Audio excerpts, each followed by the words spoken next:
आप तैयार हो जाइए आंसर देने के लिए। पहला क्वेश्चन आपके स्क्रीन पर है, जल्दी से बताइएगा। इसको पढ़ना नहीं है, इसको टिक करना है। चलिए जवाब देना है। 30 में कितने मार्क्स आया? अब हम नाम भी लेंगे। हमारे साथ कुमारी कविता जुड़ी हुई है, बिल्कुल आपका स्वागत है। टोटल सीरीज हमारे साथ जुड़े हुए हैं। एंजल गर आपका वार्म वेलकम करते हैं। वनली कीर्तन धर्म हमारे साथ जुड़े हुए हैं। अनिशा कुमारी जुड़ी हुई है, रिंकू कुमारी जुड़ी हुई है, राकेश राज जुड़े हुए हैं। बिल्कुल आप सभी का स्वागत करते हैं आपके अपने चहेते प्लेटफॉर्म राज एजुकेशन पर। कॉलन वर्गीकरण में किस चिन्ह का प्रयोग किया जाता है? तो बिल्कुल आपका कॉलन सही जवाब हो जाए। चलिए डीसीएम का पूर्ण रूप, अभी जस्ट कमेंट में किसी ने पूछा, हमने यहां पर क्वेश्चन इंक्लूड किया है, ध्यान में रखना है। डीसीएम का फुल फॉर्म है डॉक्यूमेंट्स क्लासिफिकेशन मैनुअल। बिल्कुल ए नंबर सही जवाब हो जाएगा। चलिए नेक्स्ट देखिएगा, अगला क्वेश्चन है हमारा, ब्लिस क्लासिफिकेशन का दूसरा संस्करण किस नाम से आया था? जल्दी से बताना है। तो आपको अब याद रखना है BC2, बिल्कुल ध्यान में रखना है। BC2 आपका सही जवाब हो जाएगा। कॉलन क्लासिफिकेशन किस संस्थान के द्वारा सिद्धांत पर आधारित है? जल्दी से बताइएगा। Colon classification which theory is on which theory is colon classification based? जल्दी से बताइएगा। देखिए फैसेट सिद्धांत आपको इंग्लिश में हमने याद करने के लिए बताया कि फैसेट सिद्धांत आपका बिल्कुल सही जवाब हो जाएगा। नेक्स्ट देखिएगा, डीसीएम का प्रयोग मुख्यतः कहां किया जाता है? जल्दी से बताइएगा। डीसीएम का मुख्य रूप से उपयोग कहां किया जाता है? तो आपको पता चल गया है क्या होगा, तो सभी सरकारी कार्यालयों में इसका उपयोग किया जाता है। छठा नंबर का जवाब आपका ए नंबर बिल्कुल सही जवाब है। नेक्स्ट देखिएगा, ब्लिस वर्गीकरण प्रणाली किस प्रकार की है? जल्दी से बताइएगा। ब्लिस वर्गीकरण प्रणाली जल्दी से बताइएगा किससे संबंधित है? जल्दी से बताना है।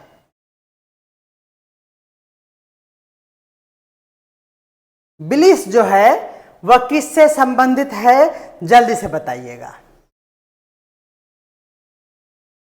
7 का ए नंबर आ रहा है। ब्लिस वर्गीकरण प्रणाली यानी BC, ब्लिस क्लासिफिकेशन जिसको कहते हैं। डी नंबर आ रहा है 7 का, बिल्कुल सही जवाब है। अल्फाबेट बेस्ड वनली आपका बिल्कुल सही जवाब हो जाएगा। एकदम गलत। देखिए सिंथेटिक जो है ना वो कंफ्यूज करेगा आपको। अगर हमारा यहाँ पर अल्फाबेटिक बेस्ड है, ध्यान में रखना, ये वनली को काट दीजिए, है ना, ये काट दीजिए क्योंकि वर्ण क्रम आधारित हिंदी में है, तो याद रखना है अल्फाबेट बेस्ड होगा, वनली नहीं होगा, और ये आंसर सही हो जाएगा। अगर यहाँ पे ओनली दे देगा ना तब ये आंसर नहीं होगा, ध्यान में रखना है, तब हम लोग इस पर आ जाएंगे, ठीक है ना। अगर सिर्फ और सिर्फ बात करेगा तो याद रखना इसमें कभी कभी नंबर्स भी आ जाते हैं, लेकिन मुख्य रूप से ये अल्फाबेटिक है और अल्फाबेट्स के रिपीटेशन से होने वाला है, इसीलिए आपका ये होगा। सिर्फ और ये जो लगा हुआ ये हटा दीजिए यहाँ से, ठीक है, और ये हमारा सही आंसर हो जाएगा। अगर यहाँ वनली लगा दिया है तब तो ये सही हो जाएगा। तो बिल्कुल आपका कोई कंफ्यूजन अब नहीं रहा होगा। नेक्स्ट चलिए, सीसी में कुल कितने मुख्य फैसेट होते हैं? फैसेट मतलब उसके भाग, कितने भाग होते हैं? जल्दी से बताइएगा। फैसेट के कुल कितने भाग होते हैं? जल्दी से आपको जवाब देना है।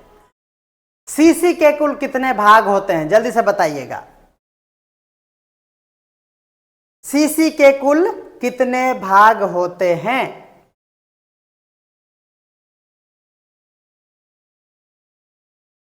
8 का। जल्दी से बताइएगा सीसी के कुल कितने भाग होते हैं? तो याद रखना है आपको, क्या हो जाएगा? ए नंबर आंसर बिल्कुल सही हो जाएगा। ए नंबर 8 का बिल्कुल सही जवाब है। डीसीएम समझ में आ गया? डॉक्यूमेंट्स क्लासिफिकेशन मैनुअल भारत सरकार के किस मैनुअल से जोड़ा गया है? Which manual of government of India is related to DCM? तो ध्यान में रखना है क्या होगा, वह ऑफिस प्रोसीजर के लिए है। हमने आपको MOP बताया ना, ध्यान में रखना है, यह हमारा DCM से संबंधित है। MOP manual of office procedure बिल्कुल आपका सही जवाब हो जाएगा। बिलिस में जेड वर्ग किस विषय के लिए है? अभी हम जस्ट बताए हैं जेड जो है वह किसके लिए है, जल्दी से बताइएगा। तो जेड जो है हमारा वह है पुस्तकालय विज्ञान से संबंधित। अगला क्वेश्चन, कॉलन क्लासिफिकेशन का पहला संस्करण कब आया? जल्दी से आपको जवाब देना है। कॉलन क्लासिफिकेशन का पहला संस्करण कब आया? सर क्यू कट, क्या क्यू कट? चलिए 10 का जल्दी से, 11 का जल्दी से जवाब देना है। कॉलन वर्गीकरण का पहला संस्करण कब आया था? 11 का आंसर जल्दी से बताइएगा। 11 का आंसर जल्दी से बताना है। 11 का ए आ रहा है, बिल्कुल सही जवाब 1905। ये याद रखना है UDC के लिए, गलत जवाब आ रहा है। UDC 1905 और कॉलन क्लासिफिकेशन CC भारत का 1933, बिल्कुल ध्यान में रखना है। अगला क्वेश्चन देखिएगा, DCM कोडिंग प्रणाली किस प्रकार की होती है? DCM जल्दी से बताइएगा। DCM की अगर हम बात करें तो यह अल्फा न्यूमेरिक होता है। क्या होता है? अल्फा न्यूमेरिक होता है। BC क्या होता है? सिर्फ और सिर्फ अल्फा होते हैं, याद रखना है।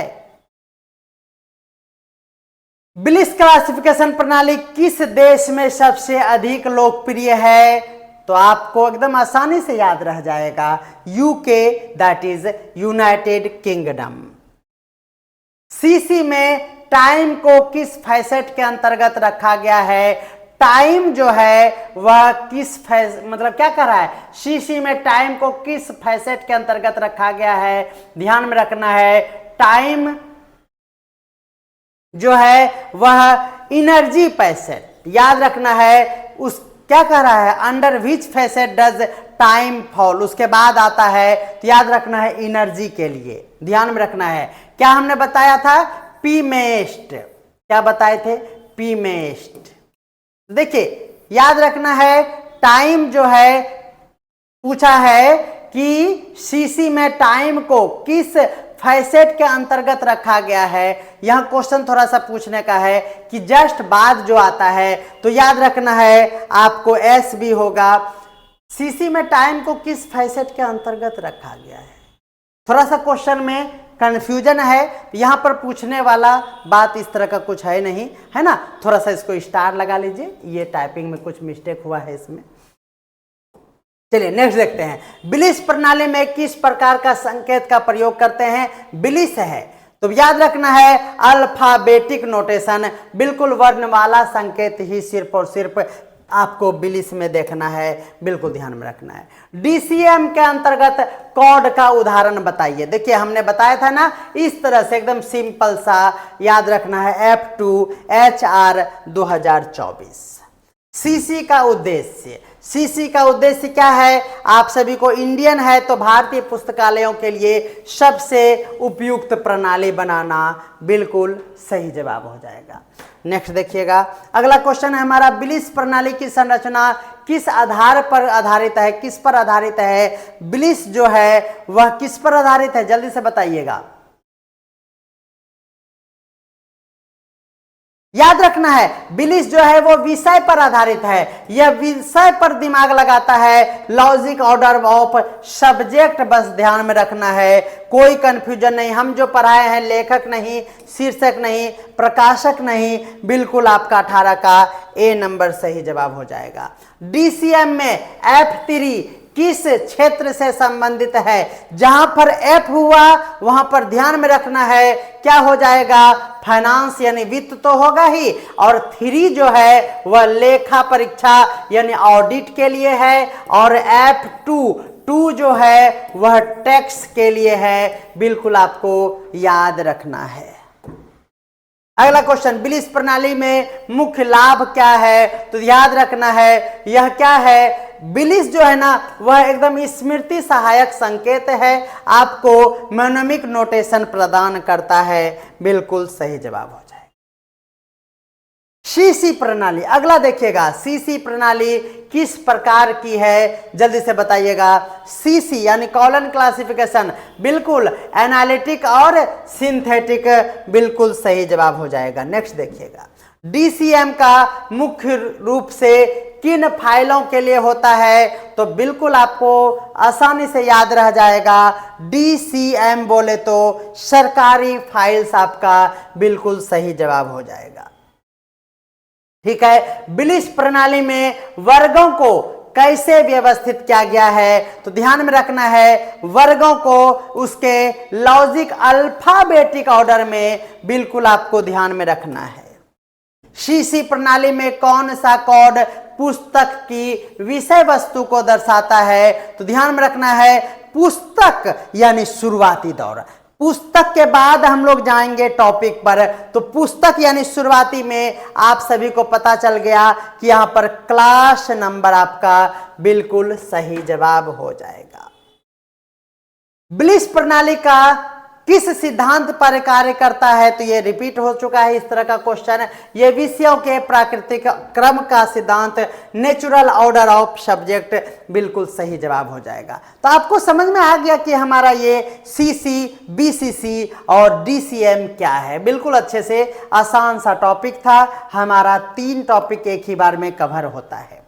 डीसीएम की कोडिंग प्रणाली किस प्रकार की होती है? तो डीसीएम जो है वह विभाग हो, शाखा हो और वर्ष यानी डिपार्टमेंट के साथ साथ सिलेक्शन और ईयर को यहां पर दर्शाया जाता है। बिल्कुल आपको ध्यान में रखना है।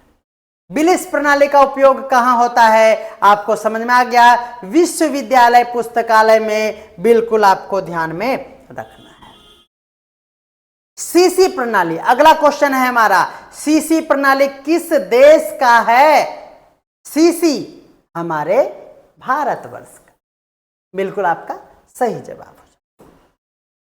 बिलिस वर्गीकरण का प्रारंभिक उद्देश्य, बिल्कुल ये रिपीट हो रहा है बार बार क्वेश्चन, विषयों को तार्किक ढंग से वर्गीकृत करना। डीसीएम प्रणाली में कौन सा तत्व वैकल्पिक होता है? सभी आपको याद रखना है, जो ये वर्ष को दिखाते हैं ना, हर जगह वैकल्पिक है। बिल्कुल आपको ध्यान में रखना है, वर्ष जो है वह हर जगह वैकल्पिक होता है, आपको कोई कंफ्यूजन नहीं होगा। जल्दी से बताइएगा 31 नंबर का सही जवाब, खुदा बख्श लाइब्रेरी की स्थापना किसने किया था? बताना है आपको। खुदा बख्श लाइब्रेरी की स्थापना किसके द्वारा किया गया था? बताना है आपको सही जवाब, खान बहादुर खुदा बख्श। बिल्कुल ध्यान रखना है, खान बहादुर खुदा बख्श आपका बिल्कुल सही जवाब हो जाएगा। बेहतरीन नॉलेज आप भी रखते हैं। यह पुस्तकालय कब जनता के लिए खोला गया? यहां पर यह दे दिए हैं, आपको नोट कर लेना है कि खुदा बख्श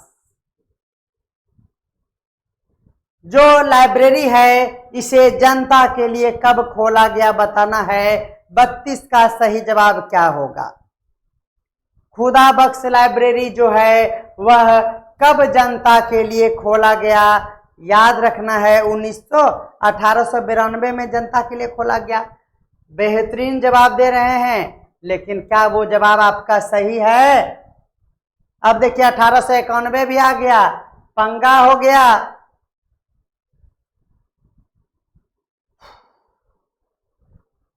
वो 1891 होगा, ठीक है ना। चलिए 1891 में खुदा बख्श लाइब्रेरी को पब्लिक के लिए ओपन किया गया, बिल्कुल आपको ध्यान में रखना है। नेक्स्ट चलिएगा, अगला क्वेश्चन है हमारा, खुदा बख्श ओरिएंटल पब्लिक लाइब्रेरी, ध्यान में रखना है, किस अधिनियम के तहत आता है? बताना है इसका सही जवाब है।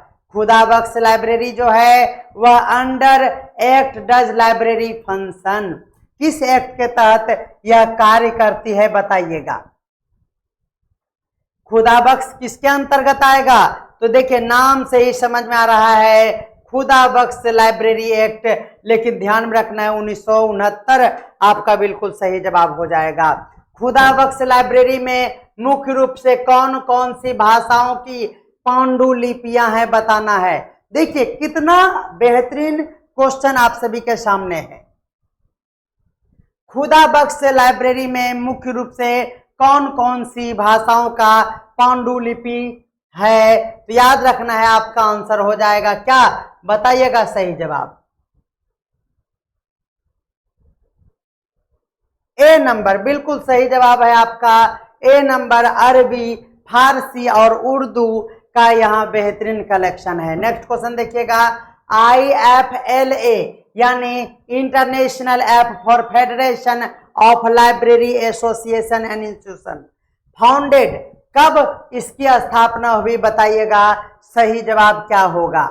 खुदा सॉरी फॉर दैट, IFLA की स्थापना यानी international federation of library association की स्थापना कब हुई, तो आप बता रहे हैं 35 का सही जवाब। तो 35 का सही जवाब हो जाएगा 1927 ईस्वी। बी नंबर बिल्कुल सही जवाब है। यस वेरी गुड, बहुत बढ़िया। 30 सितंबर 1927 बिल्कुल सही कह रहे हैं, लेकिन उतना याद नहीं रखना है, 1927 से ही काम चलाइए। बताइएगा IFLA के पहले राष्ट्रपति कौन थे, यानी who was the first president of IFLA, बताइएगा क्या होगा आपका 36 का जवाब। 36 का क्या होगा सही जवाब बताना है आपको। 36 का बी, बहुत बढ़िया बहुत बढ़िया। क्या ये बढ़िया है? तूने जिंदगी में आके जिंदगी को बर्बाद कर दी। ए नंबर आपका सही जवाब हो जाएगा। याद रखना है इसाक कॉलिंज, कॉलिंज इसको क्या पढ़ेंगे, कॉलिंज क्या पढ़ेंगे, जो पढ़ना है पढ़ लीजिए।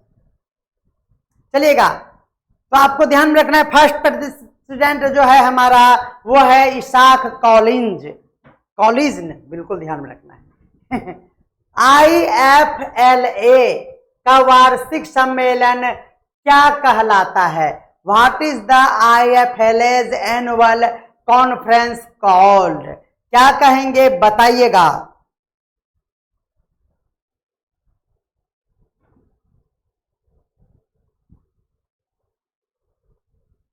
IFLA का वार्षिक सम्मेलन, बहुत बढ़िया, कहां से आए हो, वाह बहुत बढ़िया। World library and information Congress, जिसको हम लोग विलिस कहते हैं। चलिए वीपो, आपने नाम तो सुना ही होगा। वीपो मतलब वर्ल्ड इंटेलेक्चुअल प्रॉपर्टी ऑर्गेनाइजेशन। ये वीपो का फुल फॉर्म है, वर्ल्ड इंटेलेक्चुअल प्रॉपर्टी ऑर्गेनाइजेशन। और पूछा गया है वीपो को स्थापित करने वाला कन्वेंशन किस वर्ष हस्ताक्षरित किया गया था, वर्ष जिस समय इस पर साइन किया गया, बताइएगा क्या होगा आपका सही जवाब। 1967, आप सही जवाब दे रहे हैं। 1969 क्या है, 67, ठीक है 67 ही है, बहुत बढ़िया। ये 14 जुलाई 1967, बहुत बढ़िया। देखिए आप इतना अगर आप याद रखे हैं, इसका मतलब तो आप जूली ब्रिगंजा है। याद रखना है 14 जुलाई 1967 आपका बिल्कुल सही जवाब हो जाएगा। वीपो ने अपनी सेवाएं कब शुरू की बताइएगा। व्हेन वीपो बिगेन ऑपरेशन, याद रखना है वीपो ने ऑपरेशन करना कब शुरू किया, जल्दी से बताइएगा। वीपो ने अपनी सेवाएं कब शुरू किया, बताना है आपको सही जवाब, जल्दी से बताइएगा क्या हो जाएगा। ठाकुर गयो 1970 ईस्वी में, 1967 यानी आपको याद रखना है इसमें इसका हस्ताक्षर हुआ और सेवाएं शुरू जो करता है वह 1970 ईस्वी में, बिल्कुल आपका सही जवाब होगा। ठीक है, नेक्स्ट देखिएगा वीपो का मुख्यालय कहाँ है बताइएगा। वीपो का मुख्यालय कहां पर स्थित है? देखिए एकदम कोई चीटिंग नहीं, हमको तो पूरा लगता है कि चीटिंग तो चलता ही है हमारे टेस्ट में, लेकिन चीट नहीं करना है। अच्छा बच्चा चीटिंग नहीं करता है। बी नंबर आप जवाब दे रहे हैं और बहुत बढ़िया जवाब दे रहे हैं। जिनेवा स्विट्जरलैंड में है आपका मुख्यालय वीपो का। वाह क्या बात है।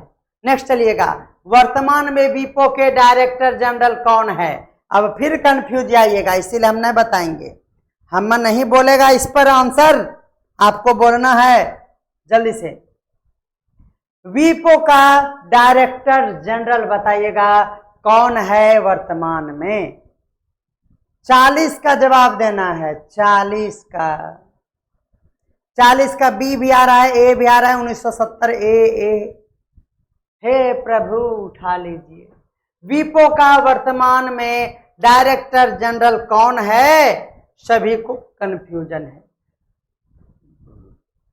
टेंगे टेंगे आपको याद रखना है, टेंगे टेंगे वीपो में फेंक देंगे। याद रखना है डायरेन टैंग। क्या याद रखना है आपको? डोलपोर्ट। चलिए डायरेन टैंक आपको याद रखना है, वीपो का डायरेक्टर जनरल। नेक्स्ट देखिएगा, वीपो के तहत कौन सा अंतरराष्ट्रीय अनुबंध प्रचलित है? Which international treaty is administered by वीपो? पो पो पो पो पो पो पो पो जल्दी से बताना है। वीपो का कौन सा अंतरराष्ट्रीय अनुबंध प्रचलित है? जल्दी से बताइएगा। इस बार तो ठाकुर पक्का पक्की जाएंगे। 41 का जल्दी से जवाब दीजिएगा।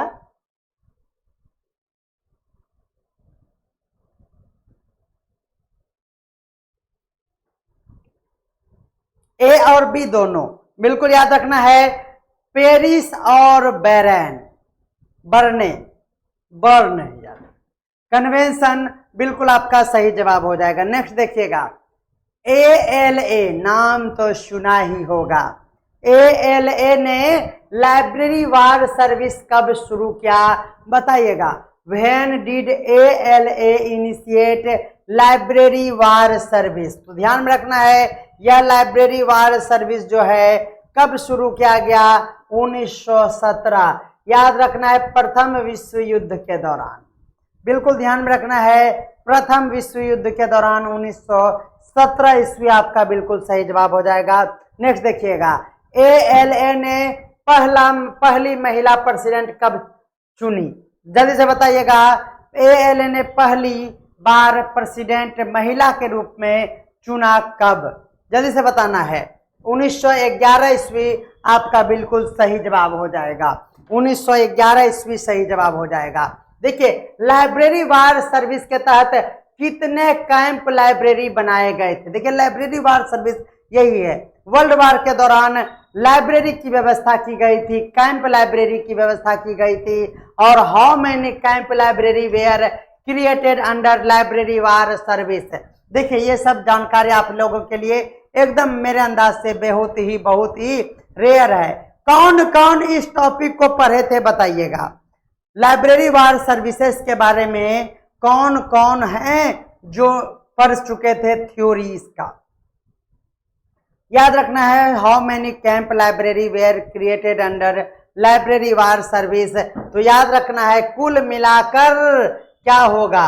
याद रखना है 36 आपका बिल्कुल सही जवाब हो जाएगा। 36 आपका होगा, कोई कंफ्यूजन नहीं, कोई तुक्के में स्वर नहीं। याद रखना है तुक्केश्वर महादेव नहीं बनना है। अजमेर सिटी का है, अच्छा तो हम चलते हैं, तुम कब जाओगे? चलेगा 50 तक कर लीजिए अजमेर बाबू, ऐसे नहीं कीजिए, आप दिल तोड़ के जा रहे हैं। दिल तोड़ के जाते हो मेरा, पगला गए हो तुम अभी रे। याद रखना आपको 44 है तो 50 तक नहीं पढ़ा सकते हैं, हम भी चल जाएंगे, ध्यान रखना है। चलिए अगला चलिएगा, क्लिप का पूरा नाम जल्दी से बताना है। क्लिप का पूरा नाम क्या होगा? क्लिप का पूरा नाम,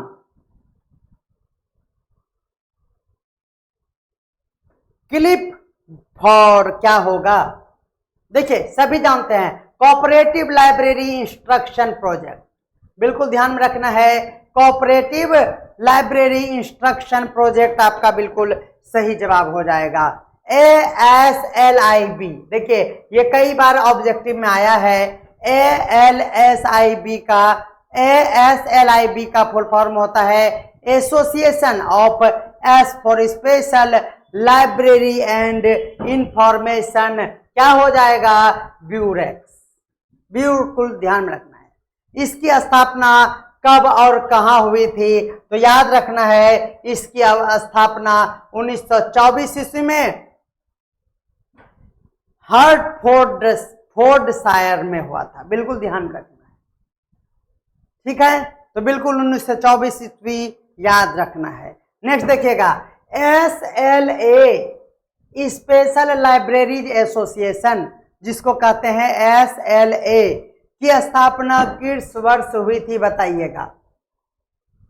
याद रखना है SLA की स्थापना किस वर्ष हुई थी? तो याद रखना है, बिल्कुल सही जवाब दे रहे हैं, जॉन कॉटन दाना ने 1909 ईस्वी में। बेहतरीन जवाब दिए हैं, 1909 ईस्वी आपका बिल्कुल सही जवाब हो जाएगा।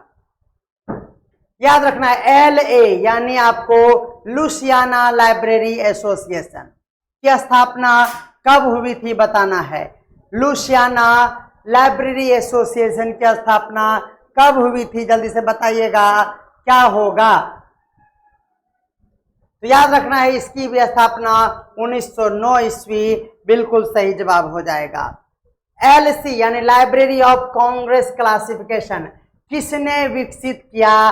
सभी जानते हैं किसने विकसित किया? लाइब्रेरी ऑफ कांग्रेस क्लासिफिकेशन किसने विकसित किया बताना है। बिल्कुल याद रखना है, आपका आंसर हो जाएगा Charles Martel and James CM हंसन, बिल्कुल ध्यान रखना है। और आज का 50वां क्वेश्चन, SLA का पहला अध्यक्ष कौन था? SLA का पहला अध्यक्ष निम्नलिखित में से कौन था बताना है। तो याद रखना है इसका पहला अध्यक्ष आपको जॉन कॉटन डाना है, बिल्कुल ध्यान रखना है। SLA का पहला अध्यक्ष जॉन कॉटन डाना, बिल्कुल सही जवाब है। इसमें संदर्भ सेवा की नींव किस वर्ष रखी गई? बेहतरीन क्वेश्चन आप सभी को मिलता है जहां आपका कोई भी टाइम पास नहीं होता है। चलिएगा, पहला क्वेश्चन है हमारा, विश्व में संदर्भ सेवा की नींव किस वर्ष रखी गई थी? When did reference services begin, क्या है? इंटरनेशनली यानी अंतर्राष्ट्रीय स्तर पर रेफरेंस सेवा कब शुरू किया गया बताइएगा, क्या होगा इसका सही जवाब?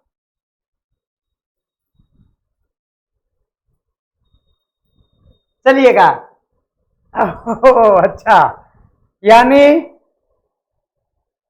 आप कर रहे हैं 1875, लेकिन ऑप्शन में नहीं है।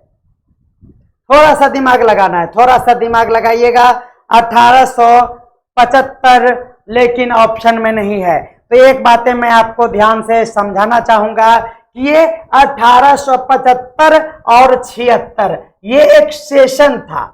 याद रखना है 1875 और 76 का ये सेशन था, जिस समय अंतर्राष्ट्रीय स्तर पर संदर्भ सेवा को अपनाया जा रहा था। तो एग्जैक्ट नहीं, देखिए आप जब भी 1875 पढ़ेंगे इसके बगल में इस तरह से आपको ऑथेंटिक बुक में लगा हुआ दिखेगा, ध्यान रखना है। इसीलिए इसका मतलब होता है लगभग 1875 ईस्वी की ये बातें थी और ये संदर्भ सेवा को अनेक लाइब्रेरी के द्वारा अपनाया जा रहा था। इसीलिए आपको ध्यान में रखना है 1875-76, यहाँ 75 ना होने पर आप 1876 को बिल्कुल टिक करेंगे। इसीलिए हमने यहाँ पर क्वेश्चन में थोड़ा बदलाव किया, क्योंकि 75 सभी जानते हैं 76 रहने पर आप क्या करेंगे? तो 1875 और 76 दोनों आपको याद रखना है। ये लगभग इस दौर में संदर्भ सेवा यानी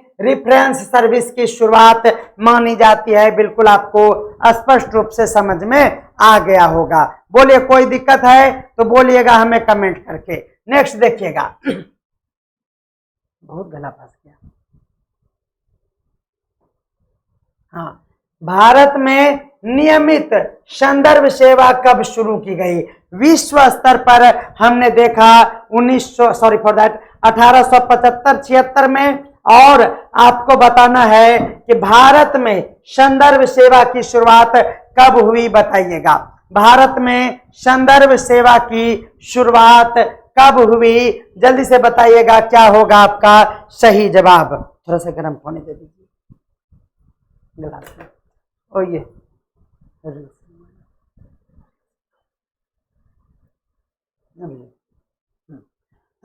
चलिएगा। तो भारत में नियमित रूप से यानी when it did formal reference services begin in India, बताना है इसका सही जवाब क्या होगा। भारत में 1926 से 30 के मध्य, बहुत बढ़िया, ये जानकारी आपके लिए जरूरी था। 1926 ईस्वी में याद रखना है, इसकी प्रारंभिक शुरुआत मानी जाती है नियमित संदर्भ में, यानी फॉर्मल रेफरेंस सर्विसेज जो फॉर्मली स्टार्ट होता है वो 1926 ईस्वी भारत में संदर्भ सेवा। और विश्व लेवल पर 1875-76 बिल्कुल आपको ध्यान में रखना है। भारत में संदर्भ सेवा शुरू करने का श्रेय किसे जाता है बताइएगा, क्या होगा आपका सही जवाब। संदर्भ सेवा की शुरुआत भारत में करने का श्रेय किसे जाता है? तो बिल्कुल सही जवाब है डॉक्टर SR रंगनाथन। संदर्भ सेवा, देखिए कई जगह हम लोग रंगनाथन साहब को याद नहीं करते हैं, लेकिन रेफरेंस सर्विस अगर बात हो, संदर्भ सेवा की बात हो तो SR रंगनाथन आपका बिल्कुल सही जवाब हो जाएगा। नेक्स्ट चलिएगा, अंतर्राष्ट्रीय संदर्भ सेवा की शुरुआत कहां से हुई? अंतर्राष्ट्रीय संदर्भ सेवा की शुरुआत कहां से हुई आपको बताना है, सही जवाब इसका क्या होगा। Where did modern reference services, याद रखना है कहां से शुरू हुआ, इमर्ज हुआ बताइएगा। क्या वो लंदन का पब्लिक लाइब्रेरी या न्यूयॉर्क का public library, Boston public library या फिर शिकागो पब्लिक लाइब्रेरी, बताना है क्या होगा इसका सही जवाब। क्या होगा इसका सही जवाब बताइएगा। कहां से अंतर्राष्ट्रीय लेवल पर संदर्भ सेवा रेफरेंस सर्विस की शुरुआत हुई बताना है आपको, क्या होगा आपका सही जवाब। तो ध्यान में रखना है, इसका सही जवाब है हमारा बोस्टन पब्लिक लाइब्रेरी। देखिएगा आपको गलती नहीं करना है, बोस्टन नहीं, न्यूयॉर्क नहीं होगा, आपको ध्यान में रखना है संदर्भ सेवा जो है वह हमारा बोस्टन पब्लिक लाइब्रेरी सही होगा। भारतीय संदर्भ सेवा में पहला पूर्णकालिक पद कब बना? जल्दी से बताइएगा। When was the first full time reference librarian position created in India? जल्दी से बताइएगा कि पूर्णकालीन पद कब सृजित किया गया, बताना है आपको इसका सही जवाब क्या होगा। तो आपको ध्यान में रखना है, देखिए 1926 ईस्वी में इसकी शुरुआत होती है, लेकिन इसके लिए एक पूर्णकालीन पद जो है वह 1937 ईस्वी में बनकर तैयार होता है। इसीलिए आपको ध्यान में रखना है, भारत में संदर्भ सेवा के लिए पूर्णकालिक पद की अगर बात करें तो आपको क्या हो जाएगा, 1937 ईस्वी आपका बिल्कुल सही जवाब हो जाएगा। निम्नलिखित में से किस राज्य में सार्वजनिक पुस्तकालय अधिनियम नहीं हुआ है? यानी बताना है कि कौन सा वो राज्य है जहां पर आपको सार्वजनिक पुस्तकालय अधिनियम को अभी लागू नहीं किया गया है। देखिएगा आप सभी को पता है 19+1 ये क्या है, जहां पर पुस्तकालय अधिनियम लागू हुआ है। और निम्नलिखित में से बताइएगा कि कौन सा राज्य है जहां पर लाइब्रेरी क्या है, तो लाइब्रेरी, पब्लिक लाइब्रेरी लेजिस्लेशन शुरू नहीं है। जल्दी से बताइएगा कौन सा राज्य आपका होगा सही जवाब। आपका आंसर आ रहा है, जल्दी से कमेंट कीजिएगा, जल्दी से कमेंट करना है। ए नंबर बिल्कुल गलत जवाब है। आप सभी का ऑल ऑफ दीज आंसर सही है। ऑल ऑफ दीज आपका सही जवाब हो जाएगा, जहां पर असम, मेघालय और नागालैंड, असम, मेघालय और नागालैंड ये राज्य है जहां पर अभी तक क्या, तो पब्लिक लाइब्रेरी लेजिस्लेशन नहीं है। बिल्कुल आपको वर्तमान लिस्ट हम ये आपको दे रहे हैं। आपका डी नंबर बिल्कुल सही जवाब हो जाएगा। नेक्स्ट देखिएगा, असम जिस राज्य में पब्लिक लाइब्रेरी लेजिस्लेशन यानी आपको क्या, तो सार्वजनिक पुस्तकालय अधिनियम को वहां पर पारित नहीं किया गया है, वो याद रखना है असम। तो आपको पूछा गया है असम राज्य में सार्वजनिक पुस्तकालय अधिनियम कब ड्राफ्ट किया गया। ध्यान में रखना है ड्राफ्टिंग हो चुका है लेकिन उसे अभी लागू नहीं किया गया है। याद रखना है उसे इम्प्लीमेंट नहीं किया गया है। तो वो असम में वह कौन सा वर्ष है बताना है जब उसकी ड्राफ्टिंग हुई थी, बताइएगा। बिल्कुल चुनिंदा क्वेश्चन आपको हम कराते हैं इस प्रैक्टिस सेशन में, जिससे कि आपका बेस भी बने और आपको न्यू कलेक्शन भी मिले। तो ध्यान में रखना है वो ईस्वी था 2006। क्या होगा 2000 से 6, 5 का 57 नंबर का सी नंबर आपका बिल्कुल सही जवाब हो जाएगा। नेक्स्ट देखिएगा, निम्न में से किस राज्य में सार्वजनिक पुस्तकालय अधिनियम सबसे पहले पारित हुआ, बताना है। जब बात कर रहे हैं पारित होने और पारित ना होने की, तो आप बताइएगा कौन किस राज्य में सार्वजनिक पुस्तकालय अधिनियम सबसे पहले पारित हुआ था, कौन सा राज्य होगा। आप सभी को पता है तमिलनाडु, को नहीं जानता है इस क्वेश्चन का जवाब तमिलनाडु में सबसे पहले पास हुआ है। बिल्कुल ध्यान में रखना है। भारत में सार्वजनिक पुस्तकालय अधिनियम की शुरुआत किस वर्ष हुई थी, बताना है।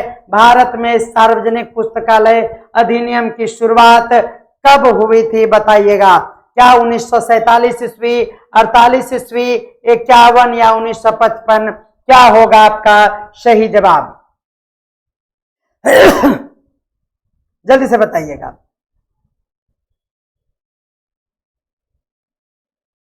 बी नंबर सही जवाब है 1948 ईस्वी। पब्लिक लाइब्रेरी अधिनियम जो है इसकी शुरुआत 1948 ईस्वी कई बार हम बता चुके हैं।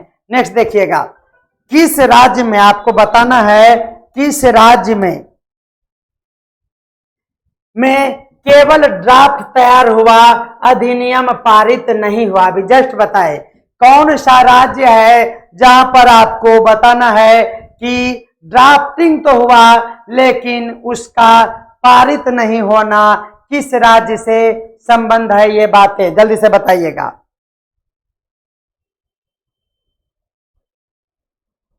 देखिए अभी जस्ट बताए असम में पारित करना आसान नहीं है, असम में पारित करना आसान नहीं है।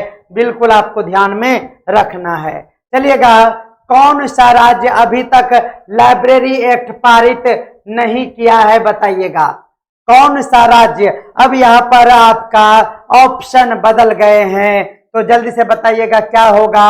निम्नलिखित में से कौन सा राज्य अभी लाइब्रेरी एक्ट को पारित नहीं किया है बताइएगा, क्या होगा सही जवाब। हमने आपको 3 नाम गिनाया, एक है असम, दूसरा क्या है नागालैंड, क्या है नागालैंड, और एक नाम जल्दी से बताइएगा जो पूर्वोत्तर भारत का है, पूर्वोत्तर भारत का है। जल्दी से बताइएगा क्या होगा। इसका आंसर तो सी है, लेकिन एक नाम जो पूर्वोत्तर भारत से ही है जहां पर लाइब्रेरी का ये एक्ट पारित नहीं हुआ है वह राज्य एक और है। जल्दी से बताइएगा क्या होगा। तो जवाब पूनम सिन्हा का बिल्कुल सही जवाब है। हम देखना चाहते हैं और कौन कौन जवाब देते हैं। आसाम में पारित नहीं हुआ, नागालैंड में पारित नहीं हुआ, और एक कौन सा राज्य है? मेघालय। नीरू कुमारी, मेघालय बिल्कुल सही जवाब है। नेक्स्ट देखिएगा, आप देखिए ये कितना लंबा चौड़ा है रे भाई। याद रखना है क्या है ये? POSDCORB, ये है पोस्ट कॉर्ब। इसको पढ़ेंगे, क्या पढ़ेंगे? पोस्ट कॉर्ब इसको पढ़ेंगे। इसका फुल फॉर्म क्या आप जानते हैं? इसका फुल फॉर्म हमारे ट्रिक महोदय कहते हैं कि जो सबसे लंबा ऑप्शन होगा वही आपका आंसर होगा। हमारे गुरुजी भी कहते थे जब सारा दुनिया सोता है एक बच्चा उठकर पढ़ता है वही बड़ा आदमी बनता है।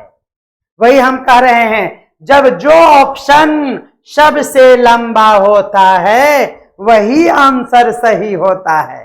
तो क्या होगा? तो याद रखना है P for plan, O for organise, S for staff, D for direct, C for coordinate, O for, देखिए यहां CO में CO यहीं पर आ गया तो कोऑर्डिनेट हो गया, R फॉर रिपोर्ट और B फॉर बजट। यानी आपको ये याद रखना है plan, organise, staff, direct, coordinate, report, budget है जिसको हम लोग बोलते हैं पोस्ट कॉर्ब। बिल्कुल आपको ध्यान में रखना है। नेक्स्ट क्वेश्चन देखिएगा, आपको याद रखना है फायोल। क्या याद रखना है? फायोल के सिद्धांत क्या था? तो स्पिरिट डे कॉर्प क्या है? जल्दी से बताइएगा। स्पिरिट डे कॉर्प का मुख्य उद्देश्य बताइएगा। ये आपको हमारे बुक में ये सभी थ्योरी निश्चित तौर पर मिल जाएगा। तो जल्दी से बताइएगा फोयल का सिद्धांत, स्पिरिट डे क्रॉप का मुख्य उद्देश्य निम्नलिखित में से क्या है? बताइएगा। तो बिल्कुल आपको ध्यान में रखना है क्या? यह हमारा है समूह की एकता और मनोबल बढ़ाना, ग्रुप यूनिटी एंड मॉरल। बिल्कुल आपको ध्यान में रखना है। यह हमारा फोयल के सिद्धांत जो कि है स्पिरिट डी। इसी से समझ में आ रहा है स्पिरिट यानी आपको एकता और मनोबल से संबंधित यह प्रश्न हो जाएगा। चलिएगा, MC ग्रेगर, याद रखना है MC ग्रेगर का वह कौन सा सिद्धांत यह मानता है कि कर्मचारी आलसी होते हैं और दिशा की उन्हें आवश्यकता होती है। सबसे पहले तो यही बात आपको नोट करना चाहिए कि कर्मचारी आलसी होते हैं। याद रखना है employees are lazy and need क्या? तो डायरेक्शन, उसे दिशा निर्देश की आवश्यकता होती है। यह बातें MC ग्रोवर ने कहा। लेकिन आपसे क्वेश्चन पूछा गया है कि कौन सा सिद्धांत था जहां पर यह कहा गया। आपको सबसे पहले MC ग्रोवर का सिद्धांत जहां पर उन्होंने थोड़ी XYZ दिया है, आपको बताना है कि इसमें थ्योरी किस में यह बात कहा है आलसी का। जल्दी से बताइएगा क्या होगा आपका सही जवाब। तो बिल्कुल सही जवाब दे रहे हैं थ्योरी X। ध्यान में रखना है जब आपको आपके जिंदगी में कोई X बन जाती है तो आप थोड़ा आलसी हो जाते हैं। आज मम्मी कोई काम करने का मन नहीं कर, क्या हुआ तुमको? रोज मन खराब रहता है। मन खराब है मम्मी। याद रखना है जब कभी आपको आलसी की बात हो तो थ्योरी X आपका बिल्कुल सही जवाब हो जाएगा। नेक्स्ट चलिएगा, थ्योरी Y के अनुसार थ्योरी X समझ चुके हैं कि आलसीपन और उसे डायरेक्शन की जरूरत है, थ्योरी X हो गया। थ्योरी Y के अनुसार कर्मचारी कैसा होता है? बताइएगा क्या होगा सही जवाब। थ्योरी Y के अनुसार क्या होगा? जल्दी से बताइएगा Y के अनुसार कर्मचारी कैसा होता है? तो याद रखना है थ्योरी Y में कैसा होता है? तो याद रखिएगा Y कहता है कि कर्मचारी स्वप्रेरित और उत्तरदायी होता है। बिल्कुल आपको ध्यान में रखना है थ्योरी वाई कहता है कि वह स्वप्रेरित और उत्तरदायी यानी सेल्फ मोटिवेटेड एंड रिस्पॉन्सिबल होता है। बिल्कुल आपको ध्यान में रखना है। नेक्स्ट देखिएगा, पुस्तकालय प्रबंधन में क्या है हमारा, डेलीगेशन ऑफ ऑथोरिटी। जल्दी से बताइएगा, पुस्तकालय के प्रबंधन में डेलीगेशन ऑफ ऑथोरिटी किस सिद्धांत से जुड़ा हुआ है बताना है आपको। इसका क्या होगा सही जवाब। क्वेश्चन कैसा है बताइएगा। आपके साथ हम कनेक्ट कर रहे हैं, शुभम सौरभ जुड़े हुए हैं, राधिका रानी जुड़ी हुई है, सीमा रानी, प्रियंका, गोमती जुड़े हुए हैं और राहत रहमान हमारे साथ जुड़े हुए हैं, अविनाश गुप्ता जुड़ चुका है। सभी का स्वागत करते हैं आपके अपने YouTube चैनल। अगर YouTube पर देख रहे हैं, कमेंट नहीं कर पा रहे हैं तो आप कमेंट करने के लिए चैनल को सब्सक्राइब कर लें। जी हाँ, क्वेश्चन तो लाजवाब है, बहुत बहुत धन्यवाद। चलिएगा, कह रहा है कि पुस्तकालय प्रबंधन में डेलीगेशन ऑफ ऑथोरिटी किस सिद्धांत से जुड़ा हुआ है। देखिएगा, यहाँ पर डेलीगेशन की बात कर रहा है, इसका मतलब आपको ध्यान में रखना है।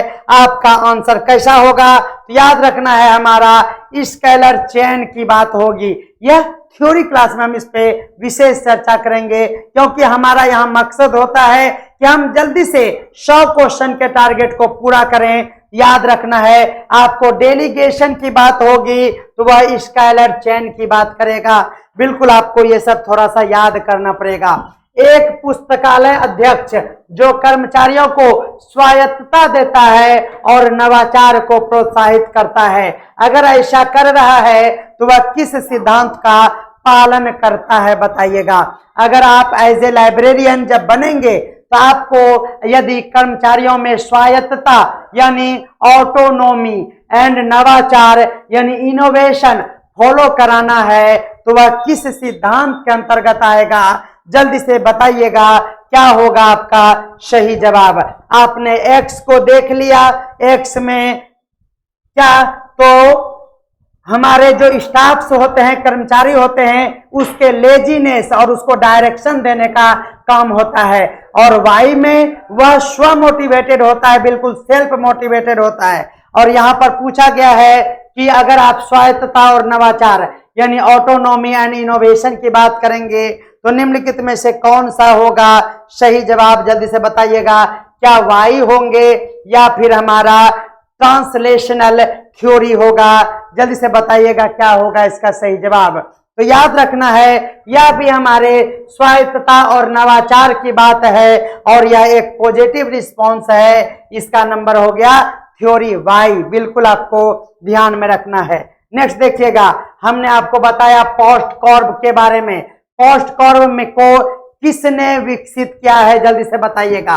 पोस्ट कॉर्ब को किसने विकसित किया है, जल्दी से बताइएगा क्या होगा इसका सही जवाब। तो याद रखना है, हमारा हो जाएगा ल्यूथर गॉलिक। बिल्कुल ध्यान में रखना है, ल्यूथर गॉलिक आपका बिल्कुल सही जवाब हो जाएगा। पोस्ट कॉर्ब के क्या तो फ्रेमवर्क करने वाले यानी डेवलपर कौन है, आपको बिल्कुल याद हो गया होगा। नेक्स्ट देखिएगा, पुस्तकालय प्रबंधन में स्टाफिंग का क्या अर्थ होता है बताइएगा, जल्दी से बताइएगा। स्टाफिंग नाम से ही समझ में आ रहा है, स्टाफिंग वर्ड यूज होता है। बस यह बताने के लिए इस प्रश्न को हमने किया। स्टाफिंग कर्मचारियों की नियुक्ति और उसके प्रशिक्षण के लिए, बिल्कुल ध्यान में रखना है। पुस्तकालय प्रबंधन में कर्मचारियों की नियुक्ति और प्रशिक्षण के लिए बिल्कुल हायरिंग एंड ट्रेनिंग स्टाफ के लिए आपको स्टाफिंग वर्ड का यूज किया जाता है। चलिएगा, यूनिटी ऑफ डायरेक्शन का क्या अर्थ है बताइएगा। यूनिटी ऑफ डायरेक्शन का क्या अर्थ है, जल्दी से बताइएगा। What is the mean by unity of direction, जल्दी से बताइएगा। यूनिटी ऑफ डायरेक्शन का अर्थ क्या है, जल्दी से बताइएगा। क्या वह हर कर्मचारी का अलग लक्ष्य को निर्धारित करता है, सभी को एक दिशा में। देखिए यूनिटी की बात है तो सभी को एक दिशा में काम करना, all works towards a one goal, बिल्कुल आपको ध्यान में रखना है। नेक्स्ट देखिएगा, हमने भी जस्ट बताया थ्योरी वाई किस सिद्धांत से मिलता जुलता है, जल्दी से बताइएगा। थ्योरी ऑफ वाई किस से मेल खाता है, जल्दी से आपको बताना है। चलिएगा, थ्योरी वाई किस सिद्धांत से मिलता जुलता है, जल्दी से बताइएगा क्या होगा। सोमवार है, कहीं चली गई होगी फूल तोड़ने या कोई भी चीज सामान का अरेंजमेंट करने के लिए। तो चलिए, थ्योरी वाई किस सिद्धांत से मिलता जुलता है, तो आपको ध्यान में रखना है थ्योरी वाई जो है हमारा क्या हो जाएगा, तो हैरिसबर्ग मोटिवेशन थ्योरी, बिल्कुल ध्यान में रखना है। थ्योरी वाई के लिए बिल्कुल ध्यान में रखना है, थ्योरी वाई जो है हमारे स्टाफ को मोटिवेटेड रखने का कार्य करता है, इसीलिए आपको ध्यान में रखना है कि आपका Herzberg motivation theory theory Y से संबंधित है, बिल्कुल आपको ध्यान में रखना है। धन्यवाद, धन्यवाद सभी को। फिर वो बात, chain of command, chain of command का पालन किस सिद्धांत में होता है, जल्दी से बताइएगा। चेन ऑफ कमांड का पालन किस सिद्धांत में होता है, बताइएगा क्या होगा इसका सही जवाब। चेन ऑफ कमांड का सिद्धांत किस में पालन किया जाता है, जल्दी से बताना है। याद रखना है फॉयल्स के प्रिंसिपल का। देखिए फॉयल्स का प्रिंसिपल आप सभी को पता है, एक्स वाई जेड में ये बातें करता है, और सभी प्रिंसिपल के लिए चेन ऑफ कमांड के नियम का यहाँ पर पालन किया जाता है, बिल्कुल ध्यान में रखना है। पुस्तकालय में ट्रेनिंग एंड डेवलपमेंट का उद्देश्य क्या है, पुस्तकालय में ट्रेनिंग एंड डेवलपमेंट का उद्देश्य क्या है, बताइएगा इसका सही जवाब। क्या कर्मचारियों को बदलना, क्षमताओं को बढ़ाना, तो बिल्कुल देखिए स्पष्ट समझ में आ रहा है, यदि आप ट्रेनिंग देंगे, डेवलपमेंट करेंगे तो वह क्षमताओं को बढ़ाना, बिल्कुल इनहांसिंग कैपेबिलिटी, बिल्कुल आपका सही जवाब हो जाएगा। नेक्स्ट देखिएगा, थ्योरी एक्स में कर्मचारियों को कैसे नियंत्रित करता है, जल्दी से बताइएगा क्या होगा इसका सही जवाब। थ्योरी एक्स में कर्मचारियों को कैसे नियंत्रित किया जाता है, अभी हम जस्ट बताया आपको कि उसको निगरानी, जब एक्स हो जाएगा तो वो थोड़ा सा क्या हो जाता है, उसके अंदर में लेजीनेस आ जाता है, और उसके लिए आपको निगरानी करना होगा और एक सख्त नियंत्रण करना पड़ेगा। Theory x that is negative fact, बिल्कुल ध्यान में रखना है। थ्योरी एक्स जो है वह हमारा निगेटिव फैक्ट बताता है, बिल्कुल आपको ध्यान में रखना है। यानी सुपरविजन और स्ट्रिक्ट कंट्रोल की जरूरत होती है, बिल्कुल आपको ध्यान में रखना है। स्पैन ऑफ कंट्रोल का अर्थ बताइएगा। स्पैन ऑफ कंट्रोल का अर्थ क्या होगा, क्या होगा जल्दी से बताइएगा क्या होगा। तो यहां पर स्पैन ऑफ कंट्रोल में याद रखना है, एक पर्यवेक्षक जो होगा के अधीन कर्मचारियों की संख्या को स्पैन ऑफ कंट्रोल के नाम से जानते हैं। स्पैन ऑफ कंट्रोल, एक टर्म आपके लिए काफी महत्वपूर्ण है, आप याद रखिएगा। स्पैन ऑफ कंट्रोल याद रखना क्या, तो पर्यवेक्षक के अधीन जो कि कर्मचारी होते हैं उसकी संख्या को स्पैन ऑफ कंट्रोल कहा जाता है, बिल्कुल आपको याद रखना है। चलिएगा, अगला है हमारा पीपीबीएस। क्या है पीपीबीएस का, पहले तो फुल फॉर्म आप बता दीजिए। पीपीबीएस का फुल फॉर्म क्या होगा, तो पी फॉर प्लानिंग, ध्यान में रखना है। सेकंड पी का मतलब प्रोग्रामिंग, पहले प्लानिंग फिर प्रोग्रामिंग, देन क्या, तो बजटिंग सिस्टम, यानी पहले प्लान बनाइए। ये किससे संबंधित है, तो याद रखना है बुक के क्रय विक्रय के लिए। याद रखना है प्रबंधन में जब हम लोग पुस्तक का क्रय करते हैं, संग्रह करते हैं, उसमें हम लोगों को पीपीबीएस का यूज करना होता है। प्लानिंग, प्रोग्रामिंग, देन बजटिंग, और यह है हमारा सिस्टम जो कि पीपीबीएस कहलाता है। पीपीबीएस प्रणाली का मुख्य उद्देश्य क्या है, पीपीबीएस प्रणाली का मुख्य उद्देश्य है लक्ष्य आधारित बजट की योजना बनाना। याद रखना है, देखिए यहां से समझ में आ रहा है, पहले प्लान बनाए फिर प्रोग्राम बनाकर एक बजट का निर्धारण करने का जो सिस्टम होता है वही हमारा पीपीबीएस प्रणाली होता है। यानी पहले लक्ष्य आधारित जो भी बजट का योजना बनाएंगे वह हमारे पीपीबीएस में आएगा। याद रखना है, प्लान, प्रोग्रामिंग, बजटिंग सिस्टम, बिल्कुल आपको ध्यान में रखना है। अगला चलिएगा, अगला क्वेश्चन है हमारा पीपीबीएस का सबसे पहला चरण बताइएगा। तो पहला चरण है प्लानिंग, दूसरा चरण है प्रोग्रामिंग और तीसरा चरण है बजटिंग। बिल्कुल आपको ध्यान में रखना है। चलिए, पुस्तकालयों में पीपीबीएस क्यों अपनाया जाता है, आप सोच लीजिए। क्या पुस्तकों की संख्या बढ़ाने के लिए? बिल्कुल निगेटिव बात। संसाधनों को प्रभावी ढंग से उपयोग करने के लिए, कंप्यूटर स्थापित करने के लिए, कर्मचारियों के छंटनी के लिए। ध्यान में रखना है, बुक की खरीद बिक्री या कोई भी अरेंजमेंट वह संसाधन को प्रभावी उपयोग के लिए जरूरी है। इसीलिए याद रखना है, आप पुस्तकों की सिर्फ संख्या नहीं बढ़ाएंगे बल्कि संसाधनों को प्रभावी ढंग से उपयोग करने के लिए पीपीबीएस सिस्टम को लगाया जाता है। बिल्कुल ध्यान में आपको रखना है। अगला क्वेश्चन चलिएगा, पीपीबीएस का उपयोग किस प्रकार की योजना के लिए किया जाता है? पीपीबीएस किस प्रकार की योजना, क्या वो अल्पकालीन होते हैं, दीर्घकालीन होगा, आकस्मिक होगा या इनमें से कोई ऑप्शन नहीं है सही? तो याद रखना है, पीपीबीएस जो है वह हमारा लॉन्ग टर्म का है। याद रखना है आप सभी को, दीर्घकालीन है। बिल्कुल ध्यान में रखना है। पीपीबीएस को किस देश की सरकार द्वारा सबसे पहले अपनाया गया? बेहतरीन क्वेश्चन आप सभी के सामने। पीपीबीएस यानी प्लानिंग, प्रोग्रामिंग, बजटिंग सिस्टम, और इसे सबसे पहले किस देश ने अपनाया? तो आप सभी को कंफ्यूज नहीं होना है, यूएसए आपका बिल्कुल सही जवाब हो जाएगा। नेक्स्ट देखिएगा, पीपीबीएस यानी पुस्तकालय प्रशासन किससे जुड़ा हुआ है?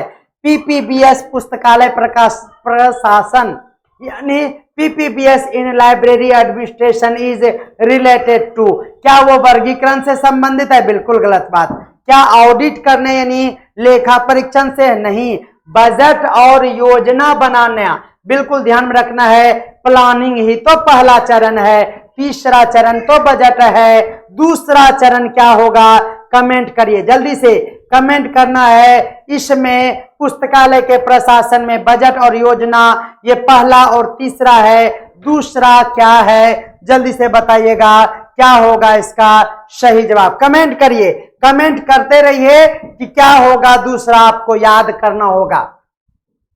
पीपीबीएस प्रणाली में क्या प्राथमिकता दी गई है? पीपीबीएस यानी प्लानिंग, प्रोग्रामिंग, बजटिंग सिस्टम, इसमें बिल्कुल सही जवाब है प्लानिंग नहीं, प्रोग्रामिंग। जी हाँ, प्रोग्रामिंग होगा आपका सही जवाब। बिल्कुल ध्यान में रखना है, planning, programming and budgeting system, बिल्कुल ध्यान में रखना है। इसमें क्या प्राथमिकता दी जाती है बताइएगा? तो ध्यान में रखना है, पहले हम लोग क्या करेंगे? याद रखना है कि हम लोग उद्देश्य देखेंगे और उसका परिणाम क्या होगा। सबसे पहले हम लोग प्राथमिकता इसी बात को देंगे। बिल्कुल आपको ध्यान में रखना है। नेक्स्ट क्वेश्चन देखिएगा, पीपीबीएस में प्रोग्रामिंग का क्या अर्थ है? या प्रोग्रामिंग का कंप्यूटर से टाइप करके प्रोग्रामिंग बनाएंगे, क्या है नीचे में? इसका सही अर्थ बताना है आपको। पीपीबीएस के अनुसार प्रोग्रामिंग का अर्थ क्या है? देखिए, यहां कंफ्यूज करने के लिए सॉफ्टवेयर का निर्माण बिल्कुल नहीं होगा, आप समझ चुके होंगे। पुस्तक का सूची नहीं बनाएंगे, याद रखना है। आहा, प्लानिंग यानी प्लानिंग के बाद योजना को कार्यक्रमों में बांटना, इसी को प्रोग्राम कहते हैं। पहले प्लानिंग पर फिर प्रोग्रामिंग, यानी पहले योजना बनाए जो थे उसको कार्यक्रमों में बांटने के लिए प्रोग्रामिंग आपका बिल्कुल ध्यान रखना है। पुस्तकालयों में पीपीबीएस प्रणाली किस प्रकार के निर्णय को प्रभावित करता है? जल्दी से बताइएगा। What kind of decision making is promoted by PPBS in library? तो ध्यान में रखना है पीपीबीएस जो है वह किस प्रकार का, तो बिल्कुल ध्यान में रखना है वह तथ्यों का और उसके विश्लेषण पर आधारित होते हैं। फैक्ट एंड एनालिसिस बेस्ड बिल्कुल सही जवाब हो जाएगा। अगला चलिएगा। अब हमारा पीपीबीएस हो गया समाप्त। अब हमारा दूसरा टर्म आ रहा है जिसको बोलते हैं पीईआरटी। क्या याद रखना है? पीईआरटी का पूरा नाम क्या होगा? आ जाओ, तुम भी आ ही जाओ। आ जाओ, सब आ गई, तुम ही बच गई है। हाँ, इसीलिए आ जाओ। चेयर लाओ, चेयर पे खड़ी होगी। किट्टू भी आ गई, सब आ गई, तुम ही खाली बच गई। चलो जल्दी से यहाँ खड़ी हो जाओ। रुको रुको रुको। यस, वहां देखो ना, वहां आ गई ना।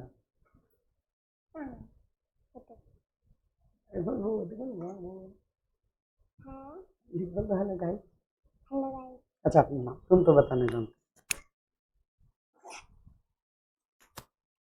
बोलिए। ये इतना नहीं जानती। चलो वादा कर दो, जल्दी से वादा कर दो। तो हमारे संरक्षण में सभी बच्चे मौज मस्ती के साथ पढ़ते रहते हैं। ये हमारी भतीजी है, बड़े भैया की बेटी और हमारी भी बेटी। जी हाँ, इसे मैंने अपना बेटी बना लिया है। तो बिल्कुल चलिए। हाँ, ये हमारे संरक्षण में ही रहकर ये सभी पढ़ाई कर रहे हैं। मम्मी पापा को भी देखना है, तो कभी मैं यहाँ पर सभी को रखता हूँ, कभी समझ गए अल्टरनेटिव में परिवार को भी चलाना पड़ता है। बिल्कुल चलिए, और चलाना ही चाहिए सभी को। चलिए पर्ट, अगला है हमारा पर्ट।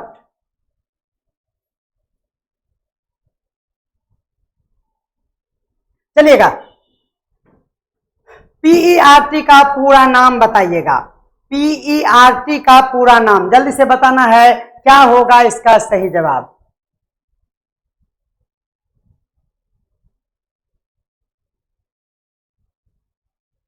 जल्दी से। बी नंबर सही जवाब आ रहा है क्या? बिल्कुल गलत जवाब है। ध्यान में रखना है, पर्ट में आपको बातें याद रखना है। P for project, E for evaluation, R for review और टी फॉर टेक्निक। देखिए ये क्या है? Project evaluation and review technique. देखिए याद रखना है, पी पी और क्या पढ़े हम? पी पी क्या पढ़े? हमने पढ़ाया पीपीबीएस। ये क्या था? ये प्लानिंग प्रोग्रामिंग बजटिंग सिस्टम था। और पीईआरटी में यह प्रोजेक्ट इवेल्युएशन एंड रिव्यू करने का एक टेक्निक है। पहले तो फुल फॉर्म से ही यह 50% समझ में आ गया, याद रखना है। उसके साथ ही आपको देखना है पर्ट का उपयोग मुख्य रूप से किसके लिए करेंगे। देखिए तो यहाँ क्या है? Project evaluation and review technique. That means आपको पर्ट का उपयोग मुख्य रूप से किसके लिए किया जाता है? तो याद रखना है, इसमें आपका हो जाएगा क्या? परियोजना और उसके समय का निर्धारण करने के लिए। बिल्कुल, परियोजना की योजना और समय के निर्धारण के लिए यूज किया जाता है। पीईआरटी का उपयोग बिल्कुल आपको ध्यान में रखना है। चलिएगा, सीपीएम, जी हाँ, क्रिटिकल पाथ मेथड में क्रिटिकल पाथ क्या दर्शाता है? सीपीएम का पहले तो फुल फॉर्म आप याद रख लीजिए। सीपीएम का फुल फॉर्म है क्रिटिकल पाथ मेथड। और इसमें क्रिटिकल पाथ क्या है बताना है आपको। इसका सही जवाब क्या होगा? जल्दी से बताइएगा, इसका सही जवाब क्या होगा? जल्दी से कमेंट करिएगा। याद रखना है, बिल्कुल सही जवाब है सबसे लंबा ऑप्शन ही आपका आंसर है। सबसे लंबा कार्य पथ जो परियोजना को निर्धारित करता है। बिल्कुल ध्यान में रखना है, यह भी परियोजना से संबंधित है, इसी का वो पार्ट है। बिल्कुल आपको ध्यान में रखना है। नेक्स्ट क्वेश्चन देखिएगा। अब अगला है हमारा SWOT। ध्यान में रखना है, SWOT विश्लेषण में स्ट्रेंथ और वीकनेस, बिल्कुल ध्यान में रखना है, स्ट्रेंथ और वीकनेस, यही है हमारा एस और डब्ल्यू। किस प्रकार के कारक होते हैं जल्दी से बताइएगा। स्ट्रेंथ और वीकनेस यह किस प्रकार के कारक होते हैं? क्या इसे बाहरी कारक कहेंगे या फिर इसे आंतरिक कारक कहेंगे? किसी का स्ट्रेंथ और वीकनेस जो है वह इंटरनल फैक्टर्स हैं, बिल्कुल आपको ध्यान में रखना है। देखिए एस में याद रखना है, एस फॉर स्ट्रेंथ यानी ताकत, डब्ल्यू फॉर वीकनेस यानी कमजोरियां, O for opportunity that is अवसर, और टी पे थ्रेट यानी खतरा, यानी ताकत, कमजोर, अवसर और खतरा। Strength, weakness, opportunity and threat, SWOT का फुल फॉर्म आपको याद हो गया होगा। देखिएगा MIS यानी मैनेजमेंट इंफॉर्मेशन सिस्टम, जी हाँ MIS का full form management information system. यह प्रणाली प्रमुख रूप से कार्य क्या करता है ये बताइएगा। देखिए मैनेजमेंट इंफॉर्मेशन सिस्टम है, दैट मीन्स संगठन के लिए सूचना रिपोर्ट प्रदान करना, बिल्कुल आपका सही जवाब हो जाएगा। चलिएगा अगला है हमारा DFD। DFD मतलब डाटा फ्लो डायग्राम, ध्यान में रखना है, डाटा फ्लो डिजाइन नहीं बल्कि डायग्राम आपको याद रखना है, DFD। और यह किसके लिए यूज होता है? डाटा फ्लो, दैट मीन्स आपके नाम से ही समझ में आ रहा है, डेटा प्रवाह को दर्शाने के लिए, बिल्कुल A नंबर सही जवाब हो जाएगा। देखिए आपसे क्वेश्चन पूछा जाता है कि SWOT याद रखना में T क्या दर्शाता है, तो T फॉर थ्रेट, बिल्कुल आपको याद करना है। O फॉर क्या होगा जल्दी से कमेंट कीजिए, O फॉर क्या होगा जल्दी से कमेंट करिएगा, क्या होगा O का आंसर? SW यानी आपको स्ट्रेंथ, वीक, और O मतलब क्या होगा कमेंट करते चलिए, O मतलब क्या होगा जल्दी से बोलिएगा। T फॉर थ्रेट आपको हम बता दिए। देखिए MIS अभी जस्ट बता दिए, MIS जिसमें कौन सा कार्य शामिल नहीं है बताना है। MIS में कौन सा कार्य शामिल नहीं है? अपॉर्चुनिटी, बिल्कुल ध्यान में रखना है, ऑर्गेनाइजेशन नहीं प्रियंका जी, याद रखना है अपॉर्चुनिटी, बिल्कुल सही जवाब दे रही हैं शीतल साहू, बिल्कुल ध्यान में रखना है। ऑर्गेनाइजेशन दोबारा सपना कुमारी भी ऑर्गेनाइजेशन दे रहे हैं, हे प्रभु उठा ले, नंबर तो उठा ले। देखिए हम अभी जस्ट बताए हैं, ऐसा मत कीजिए। क्या है? अपॉर्चुनिटी है, अवसर है, ये खैनी का चुनौती नहीं, अपॉर्चुनिटी है, बिल्कुल ध्यान में रखना है। अगला चलिएगा MIS कौन सा कार्य शामिल नहीं है जल्दी से बताइएगा। याद रखना है MIS में मैनेजमेंट होता है, दैट मीन्स डाटा का कलेक्शन, डाटा का विश्लेषण होगा, रिपोर्ट को तैयार करना होगा, लेकिन ग्रंथ सूची का निर्माण नहीं होगा। इसीलिए आपको ध्यान में रखना है, आपका C नंबर बिल्कुल सही जवाब हो जाएगा। CPM का पूरा नाम अभी जस्ट बता दिए हैं, CPM में क्रिटिकल पाथ मेथड, बिल्कुल आपको अभी याद करा दिए हैं, क्रिटिकल पाथ मेथड, बिल्कुल आपका सही जवाब हो जाएगा। देखिए SWOT विश्लेषण पुस्तकालयों किसके लिए, पुस्तकालयों में किसके लिए यूज होता है? स्ट्रेंथ, वीकनेस, अपॉर्चुनिटी, थ्रेट, ये सभी क्या है? तो बिल्कुल ध्यान में रखना है, यह एक सेवा की स्थिति और योजना के मूल्यांकन का एक बिल्कुल तरीका है, आपको ये याद रखना है। MIS रिपोर्ट का क्या लाभ है जल्दी से बताइएगा। MIS से क्या फायदा होता है? तो याद रखना है MIS जो सिस्टम है इसके तहत जल्दी निर्णय लेने में सहायता मिलती है, बिल्कुल ध्यान में रखना है। अगला क्वेश्चन है हमारा DFD, बिल्कुल जल्दी से बताइएगा। DFD का फुल फॉर्म हम आपको बता दिए हैं, DFD का फुल फॉर्म बता दिए हैं, जल्दी से बताइएगा। DFD का फुल फॉर्म क्या होता है जल्दी से बताइएगा। और यहां पूछा गया है यह किस भाषा में होता है? क्या यह गणितीय समीकरण जैसा है, रेखांकन है, या शब्दों में होता है, या सांख्यिकी है? तो बिल्कुल ध्यान में रखना है यह एक क्या है, डायग्राम्स है, बिल्कुल ध्यान में रखना है, यह एक रेखांकन है। DFD का फुल फॉर्म जल्दी से बताइएगा, अभी तुरंत बताए हैं DFD का फुल फॉर्म। सर मेरा एस्टेट में, हाँ एस्टेट में भी यही एकदम बिल्कुल सही है। ये एस्टेट के लिए ही अभी हम लगातार आपको प्रैक्टिस करा रहे हैं, क्योंकि एस्टेट में प्रैक्टिस जरूरी है और यह पढ़ा हुआ बेकार इसीलिए नहीं जाएगा क्योंकि मेन रोल तो बीपीएससी में आपको निभाना है, हीरो हीरोइन वाला, ठीक है ना। तो बिल्कुल सही जवाब हो जाएगा।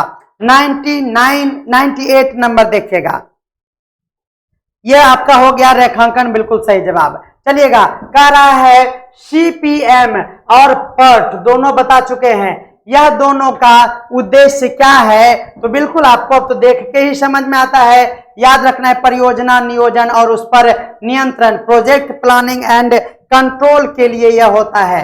स्वॉट विश्लेषण में कौन से दो कारक बाहरी माने जाते हैं? देखिए, वीकेंड एंड अपॉर्चुनिटी ये आंतरिक है, स्ट्रेंथ भी आंतरिक है, अपॉर्चुनिटी एंड थ्रेट बिल्कुल ध्यान में रखना है, धमकी तो बाहर से ही मिलेगा ना, इसलिए ध्यान में रखना है। C नंबर बिल्कुल सही जवाब हो जाएगा। और 100 नंबर का आपको क्वेश्चन मिल रहा है, MIS का उद्देश्य किस प्रकार की सूचनाओं पर आधारित होता है?